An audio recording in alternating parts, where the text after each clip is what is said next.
نکاح ٹوٹ جائے گا اور عدت شروع ہو جائے گی۔ چونکہ آپ کے بھائی صاحب کی بیوی اوپر والے پورشن میں جا چکی ہے، اس لیے اس پر ایک طلاق بائن پڑ چکی ہے۔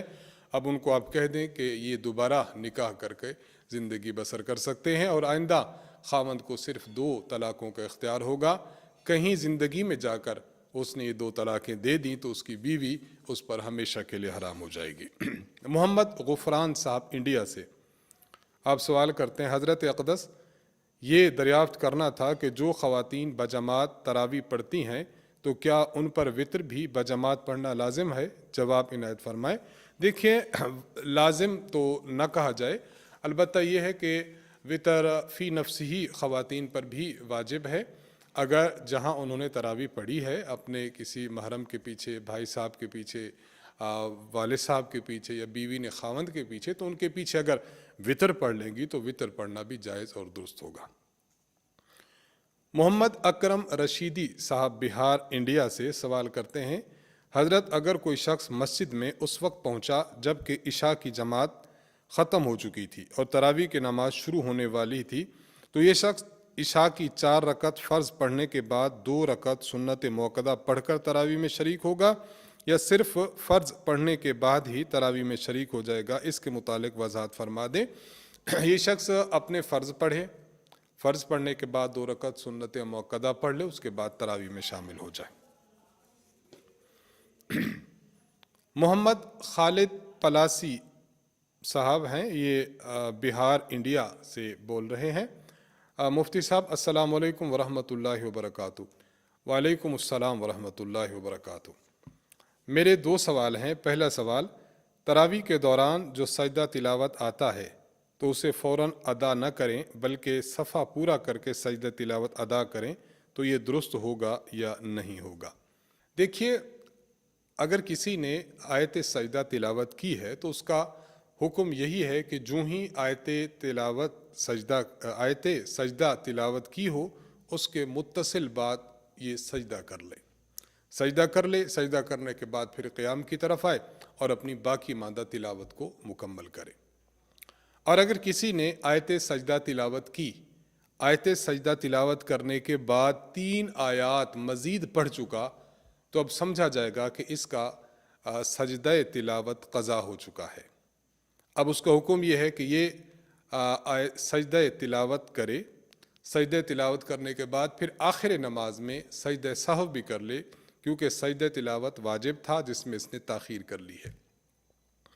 اور اگر کسی امام نے آیت سجدہ پڑھی، آیت سجدہ پڑھنے کے بعد 3 آیات ابھی نہیں پڑھی تھیں، اس سے پہلے مثلا آیت سجدہ پڑھنے کے فوراً بعد، یا 1 آیت پڑھنے کے بعد، 2 آیات پڑھنے کے بعد اس امام نے رکوع کیا، اور رکوع میں اگر یہ نیت کرتا ہے سجدہ تلاوت کے ادا کرنے کی، تو رکوع میں سجدہ تلاوت کی نیت کرنے سے سجدہ تلاوت ادا ہو جائے گا۔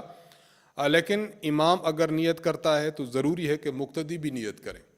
اگر صرف امام نے نیت کی تو امام کا سجدہ تلاوت تو ادا ہوگا، مقتدیوں کا سجدہ تلاوت بغیر نیت کے ادا نہیں ہوگا۔ اور اگر امام نے آیت تلاوت سجدہ کی، پھر اس کے بعد 3 آیات پڑھنے سے پہلے اس شخص نے جو ہے وہ رکوع کیا، اس میں اس نے سجدہ تلاوت کی ادا کرنے کی نیت نہیں کی، اس کے بعد اس نے سجدہ کیا، تو سجدہ کرنے میں اگر یہ سجدہ تلاوت کے ادا کرنے کی نیت نہ بھی کرے تب بھی اس کا سجدہ تلاوت ادا ہو جائے گا۔ اور ہمارا مشورہ اس حوالے سے یہی ہے کہ امام صاحب کو چاہیے کہ وہ رکوع میں سجدہ تلاوت کے ادا کرنے کی نیت نہ کرے، آخری 2 صورتیں جو عرض کی گئی ہیں، بلکہ اس کو چاہیے کہ اس میں نیت نہ کرے بلکہ سجدہ میں جا کر بس اس کا سجدہ تلاوت بھی ادا ہو جائے گا اور مقتدیوں کا سجدہ تلاوت بھی ادا ہو جائے گا۔ تو سجدہ تلاوت کی ادائیگی کے متعلق یہ احکام تھے جو عرض کر دیے۔ دوسرا سوال محمد خالد صاحب نے پوچھا کہ سورۃ تراویح میں جو الم تر کیف فعل ربک باصحاب الفیل سے سورۃ الناس تک پڑھتے ہیں تو کیا یہی صورتیں پڑھنا ضروری ہے یا کچھ اور صورتیں بھی پڑھ سکتے ہیں؟ دیکھیے، بعض مساجد میں جہاں کوئی حافظ نہیں ملتا یا وہاں کے لوگ سستی دکھاتے ہیں تو وہ علم تر کیف سورت سے لے کر یعنی سورۃ الفیل سے لے کر سورۃ الناس تک 2 مرتبہ پڑھ لیتے ہیں. یعنی پہلی 10 تراویح میں یہ 10 صورتیں، پھر دوسری 10 تراویح میں بھی یہی 10 صورتیں، یوں کر کے وہ اپنی تراویح مکمل کرتے ہیں. تو محمد خالد صاحب یہ پوچھ رہے ہیں کہ اگر کسی نے اس طرح اپنی تراویح کو مکمل کیا ہو، اس طرح اپنی تراویح کو اس نے پڑھا ہو، تو کیا یہی صورتیں ہی پڑھنا ضروری ہے یا اس کے علاوہ بھی پڑھ سکتے ہیں؟ تو اس کا جواب یہ ہے کہ یہی صورتیں پڑھنا لازمی، ضروری، واجب نہیں ہے.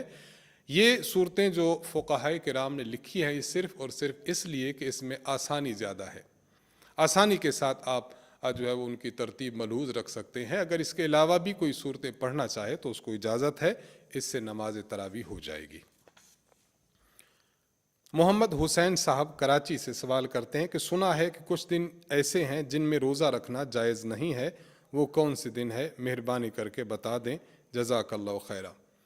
دیکھیے 5 دن ایسے ہیں کہ جن میں روزہ رکھنا جائز نہیں ہے. نمبر 1 عید الفطر کا دن، نمبر 2 10 ذو الحجہ یعنی عید الاضحیٰ کا دن، اور اس کے بعد 3 اور دن. عید الاضحیٰ کے بعد 11 12 اور 13، یہ 5 دن ہیں. ان 5 دنوں میں روزہ رکھنا جائز نہیں ہے، حرام ہے. اور اس کی وجہ ایک تو یہ کہ یہ دن کھانے اور پینے کے ہیں، اور دوسرا جو فقہائے کرام نے لکھا ہے کہ یہ دن ایسے ہیں جس میں اللہ تعالیٰ کی طرف سے ضیافت ہے. تو اگر کوئی شخص انہی دنوں میں روزہ رکھتا ہے تو گویا اللہ کی ضیافت اور اللہ کی دعوت سے اعراض کر رہا ہے، اور اللہ کی دعوت اور اللہ کی جو دعوت ہے اور اللہ کی طرف سے جو کھانا پینا انسان کے لیے پیش کیا گیا ہے اس سے منہ موڑنا یہ انسان کے لیے جائز نہیں ہے. اس لیے ان 5 دنوں میں روزہ رکھنا جائز نہیں ہے. شاہ زیب صاحب سندھ سے آپ سوال کرتے ہیں کہ جان بوجھ کر روزہ توڑنے کا کیا حکم ہے؟ مطلب اگر کسی نے جان بوجھ کر روزہ توڑ دیا تو اب اس کو کیا کرنا ہوگا؟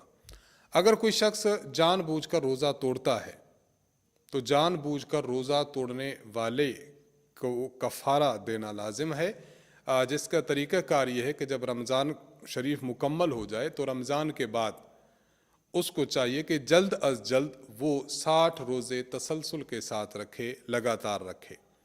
60 روزے رکھے گا تو اس کا رمضان المقدس میں جو جان بوجھ کر روزہ توڑا ہے اس کا کفارہ اس کا ہو جائے گا. اور 60 روزے جب رکھے گا تو ان کو پے در پے لگاتار رکھنا ضروری ہے. درمیان میں ایک روزہ بھی اگر چھوڑ دیا تو پھر اس کو تسلسل ٹوٹ جائے گا، دوبارہ سے اس کو روزے رکھنا پڑیں گے. اور اگر کوئی خاتون ہے اس کو درمیان میں مینسز آ جاتے ہیں تو مینسز کی وجہ سے تسلسل نہیں ٹوٹے گا. مینسز کے ڈیز ختم ہو جائیں تو اس کے بعد پھر تسلسل جو ہے وہ جڑ جائے گا اور وہ اپنے روزے مکمل کر لے. تو اس طریقے سے رکھا جا سکتا ہے. مزید اگر اس حوالے سے کوئی ابہام ہو تو دوبارہ سوال کر کے جواب حاصل کر سکتے ہیں. سلامت علی صاحب بنو سے سوال کرتے ہیں مفتی صاحب میں معدے کا مریض ہوں. پہلے روزے تو میں نے اچھے طریقے سے رکھے لیکن اب روزہ رکھنا میرے لیے مشکل ہو رہا ہے، کیا میں روزوں کا فدیہ دے سکتا ہوں؟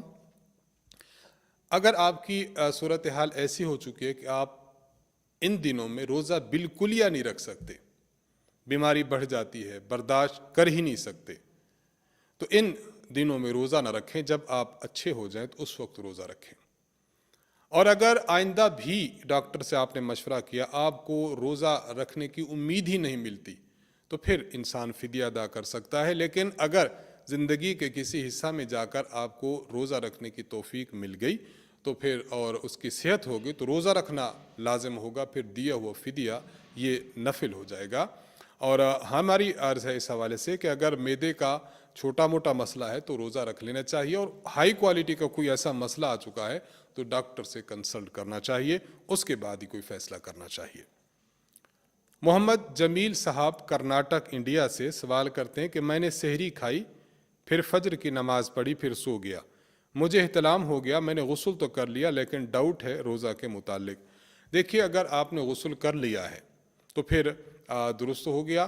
احتلام کی وجہ سے روزہ نہیں ٹوٹا کرتا، آپ کا روزہ بالکل درست ہے. ڈاؤٹ اور خدشات سے دور رہیے.